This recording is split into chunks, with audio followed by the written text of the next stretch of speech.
ప్రియ సహోదరులందరికీ నా హృదయపూర్వకమైన వందనాలు చెల్లిస్తున్నాను. మొదటి రాజుల గ్రంథము 2వ అధ్యాయము 3వ వచనం చదువుకుందాం. నీ దేవుడైన యెహోవా అప్పగించిన దానిని కాపాడి ఆయన మార్గములను అనుసరించిన ఎడల నీవు ఏ పని పూనుకొనినో ఎక్కడ తిరిగినను అన్నిటిలో వివేకముగా నడుచుకొందువు అని వ్రాయబడి ఉంది. And keep the charge of the lord your God, walking in his ways and keeping his statutes, his commandments, his rules, and his testimonies, as it is written in the law of Moses.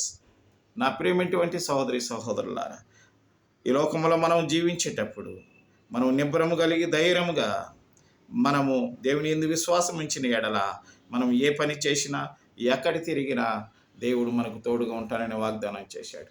ప్రభువా, విన్నటువంటి బిడ్డలందరినీ మీరు దీవించి ఆశీర్వదించి ఇది నా ఆశీర్వాదంతో నింపమని యేసు నామమున ప్రార్థిస్తున్నాం తండ్రి. ఆమేన్.